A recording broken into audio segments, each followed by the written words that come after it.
Saint Louis, le roi le plus impressionnant du Moyen Âge. Sous le règne de Saint Louis, la France est devenue la première puissance d'Europe. Et pourtant, ce n'est pas pour ça que Saint Louis a été le roi le plus aimé et le plus admiré de toute l'histoire de France, mais plutôt car il a consacré toute sa vie à Dieu et à son peuple. Il a eu un tel charisme, une telle aura, que même les dirigeants des autres pays venaient le consulter pour qu'il règle leurs disputes ou leurs problèmes. Saint Louis est né en 1214 à Poissy. Il n'aura que 12 ans quand son père Louis VIII, dit le Lion, meurt. Il devient donc roi à l'âge de 12 ans. Mais il est bien trop jeune pour gouverner. C'est sa mère, la reine Blanche de Castille, qui gouvernera le royaume. Elle est belle et elle a une volonté de fer. Elle sera très bien gouvernée la France. Cependant, certains seigneurs ne sont pas contents. Ils ne veulent pas qu'une femme et un enfant gouvernent la France, mais surtout une femme étrangère, car Blanche de Castille est espagnole. Elle est née et a vécu en Espagne jusqu'à l'âge de 12 ans. Une femme espagnole qui gouverne la France, mais c'est impensable pour eux. Surtout pour le très puissant duc de Bretagne, Pierre Mauclerc. C'est pourquoi il projette de faire un guet-apens pour enlever Louis IX, Saint Louis, et gouverner en son nom. Alors qu'elle revient vers Paris, après un voyage avec son fils Louis, Blanche de Castille apprend la nouvelle. Elle fera appel aux paysans des différentes communes pour venir au secours de son fils. Et ainsi on verra des paysans avec des fourches, des jeunes, des vieux, qui viendront escorter le roi. Les seigneurs, voyant cela, n'ont plus qu'à rentrer chez eux. C'est le début d'un lien très fort entre le roi Louis IX et son peuple.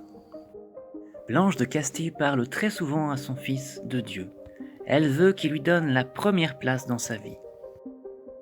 Un jour, elle lui dit qu'elle l'aime plus que tout au monde sur terre après Dieu, mais que pourtant elle préférerait encore le voir mort que d'apprendre qu'il se soit séparé de Dieu.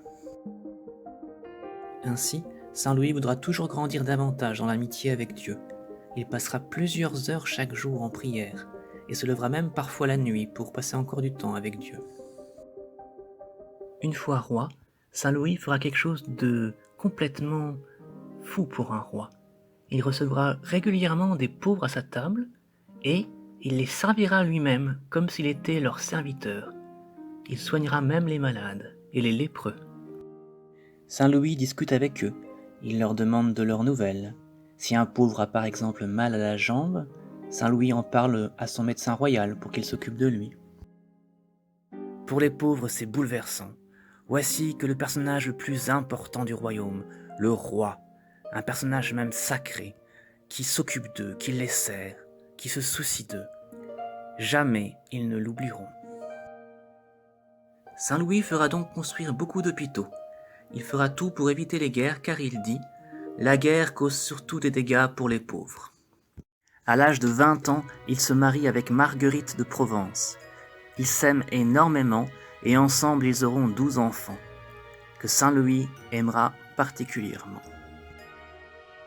Sur son anneau, il fera graver Dieu, la France et Marguerite. Saint Louis est aussi extrêmement célèbre pour son sens de la justice. C'est lui qui a imposé dans toute la France le principe de la présomption d'innocence. Impossible de condamner quelqu'un si on n'a pas prouvé qu'il était coupable. Il a institué l'appel au roi. Même un paysan, qui estimait qu'un jugement avait été injuste envers lui, pouvait toujours faire appel au roi, et celui-ci n'hésitait pas à condamner même un seigneur, si jamais celui-ci avait tort. C'était tellement rassurant pour les gens de savoir que le chef de l'État cherchait toujours la justice. Il en est devenu un petit peu le symbole, car là tu peux voir sa statue dans la cour de cassation, la plus haute juridiction française. Saint Louis fera aussi construire la Sorbonne à Paris. Cette université est encore aujourd'hui la plus réputée de France. Saint Louis est également connu pour avoir ramené en France les reliques de la Passion du Christ. Les reliques, ce sont les restes de la Passion du Christ, comme par exemple la couronne d'épines que l'on avait placée sur la tête de Jésus.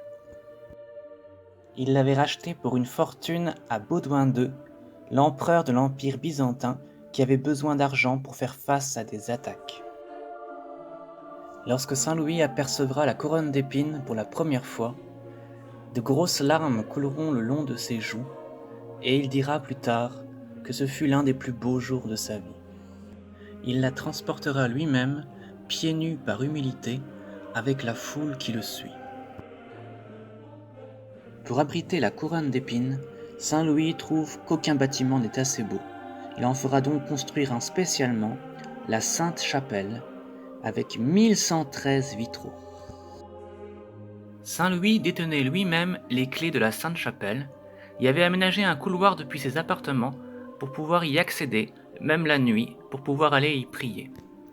Tu peux aller la visiter encore aujourd'hui si tu passes à Paris et que tu as le courage de faire la queue. Par contre, tu ne trouveras pas dedans la couronne d'épines qui a été mise maintenant dans la cathédrale Notre-Dame de Paris. Les clés de la Sainte-Chapelle furent transmises de roi en roi pendant des siècles, car 5 siècles plus tard, lorsque le roi Louis XVI qui fuyait les révolutionnaires fut rattrapé par eux et qu'ils le fouillèrent, ils trouvèrent sur lui les clés de la Sainte-Chapelle. En 1244, Saint Louis tombe très gravement malade. Il est au bord de la mort. Il ne bouge plus et il a perdu conscience depuis plusieurs jours. Une servante le recouvre même d'un drap en pensant qu'il est mort. On voit alors partout des Français se rassembler pour prier pour la guérison de Saint Louis. Ils ne veulent pas perdre un tel roi. Sa mère, Blanche de Castille, souffre terriblement car elle est en train de perdre son fils. Elle prie ardemment pour sa guérison et décide d'exposer les reliques de la Passion du Christ juste à côté de lui. Peu de temps après, Saint Louis se réveille. Il va guérir.